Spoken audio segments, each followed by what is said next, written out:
By sunset, the ground was no longer visible. It was hidden beneath bodies. 16,000 Gauls, dead, crushed, cut down, trampled into the mud. And on the other side of the field, barely 1,000 Roman soldiers. This was not supposed to be possible. By every rule of war, this should have been a massacre of the Romans. But it wasn't, because this wasn't a battle. It was a trap so perfectly executed that an entire army walked into it willingly. Today you'll witness how Julius Caesar lured a force 16 times larger than his own into a false attack, closed his flanks around them, and turned open terrain into a killing pit.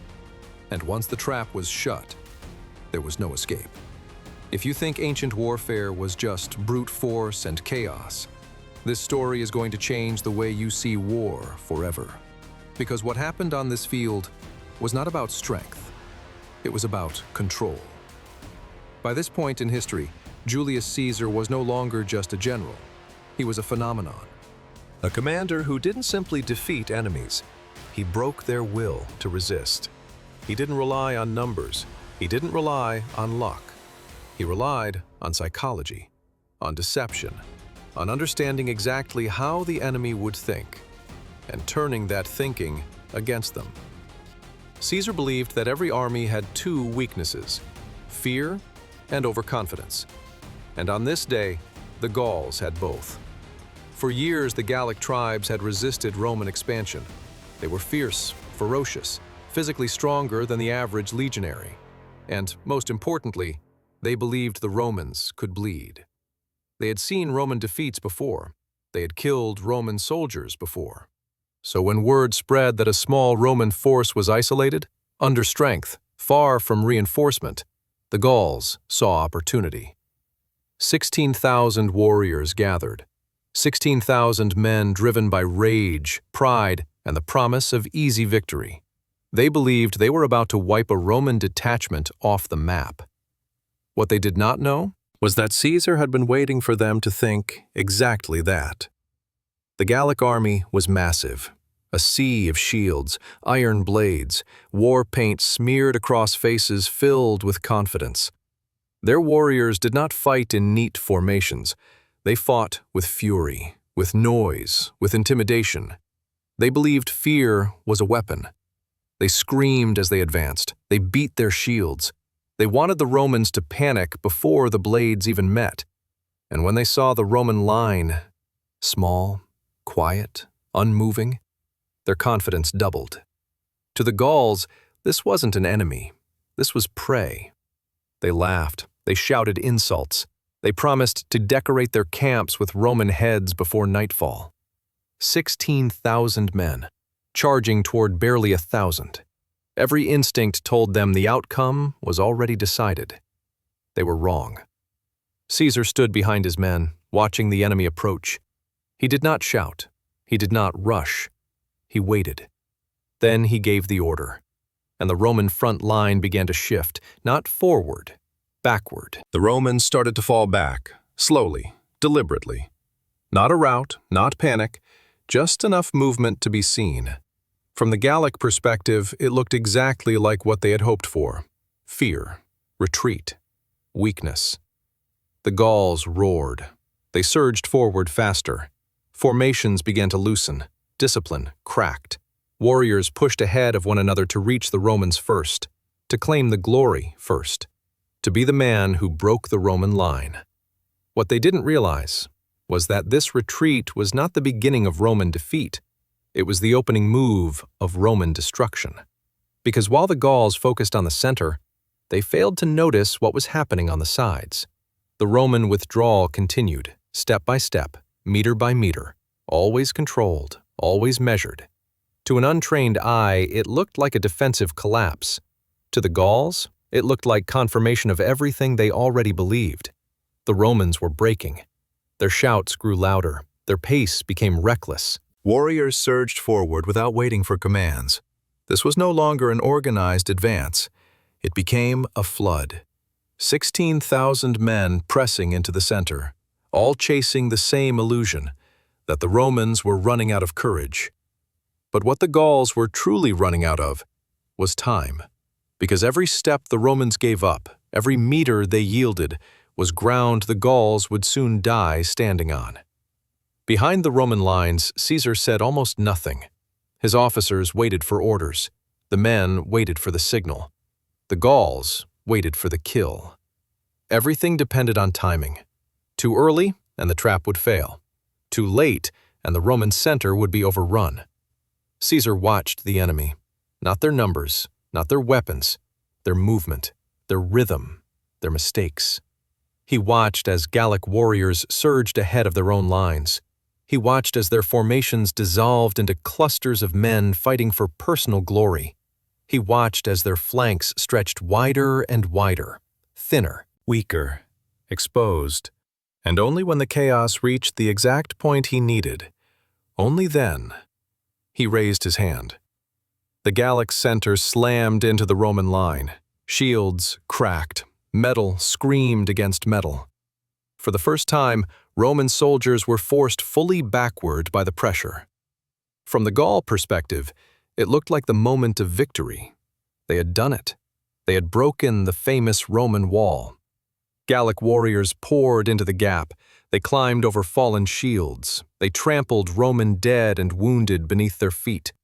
They believed the Roman formation was collapsing from the inside, and Caesar let them believe it. What the Gauls did not see was that the Roman collapse was happening in perfect symmetry.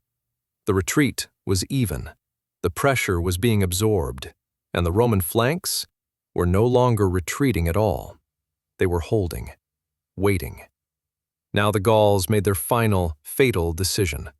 Seeing what looked like a crumbling Roman center, they sent everything forward. Not just the front ranks, not just reserves, everything.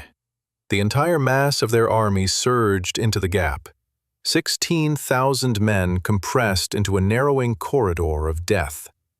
There was no longer space to maneuver, no room to withdraw, no room to turn, only forward, or into each other. To the warriors at the rear, this felt like unstoppable momentum. To the warriors at the front, it felt like being crushed by their own army. Still, they pushed, because they believed the Romans were breaking. They believed one final surge would end the battle. They were wrong. This surge did not break the Roman line. It locked the Gauls into the center of Caesar's trap. For a brief, terrible moment, the battlefield fell into a strange balance. The Gauls were inside the Roman formation. The Romans were bent inward. The lines were distorted. Everything looked unstable. To most men on that field, it appeared as though the battle was still undecided. But to Caesar, it was already over. Because now, at last, every piece was in position. The enemy was fully committed. Their flanks were stretched thin. Their retreat was impossible. Their center was overcrowded. Their discipline was shattered. Caesar finally gave the signal, and in that instant, the Roman flanks moved, not backward, not sideways, but inward, toward the trapped heart of the Gallic army. And at that exact moment, 16,000 men realized the truth. They were not attacking the Romans anymore. They were surrounded. The Roman flanks did not charge. They didn't sprint. They advanced with cold precision, shields locked, steps synchronized, steel moving like a machine. The battlefield that had been open just moments ago was suddenly shrinking. The sides were no longer empty. They were filled with Roman shields pressing inward, slow, relentless, inescapable. The Gauls tried to turn, but there was nowhere to turn. Too many bodies, too much pressure, too much confusion. What had been an attack was now a pocket. And the pocket was closing. The first Gauls tried to retreat. They pushed backward. They screamed for space. They begged their own warriors to move. But behind them, thousands of men were still pressing forward. They didn't yet understand. They thought the pressure was coming from the Romans. They did not realize the real danger was each other. Men fell, not from Roman blades, but from Gallic feet crushing them under armored boots. The compression grew tighter. Breathing became difficult. Weapons became useless. There was no longer space to swing swords. The Gauls began to die standing up, suffocating, trampled, crushed between shields and bodies. And still, the Roman flanks kept moving. Then the flanks met, shield touched shield. The pocket was sealed completely. 16,000 men, inside a wall of Roman iron. There was no front, no rear, no left, no right, only inside and outside. Inside, 16,000 Gauls. Outside, 1,000 Romans. From that moment on, this was no longer a battle. It was an execution. The Romans did not rush. They stabbed low, into legs, into bellies, between ribs. Methodical, silent, efficient. One legionary would strike, another would pull the body down, another would step forward into the gap. No wasted motion, no wasted energy. The Gauls swung wildly, but most of their blades struck air, or their own men. They were packed too tight to fight properly. They could barely lift their arms. The Gauls began to break mentally. Warriors dropped their weapons. They raised their hands. They screamed for mercy.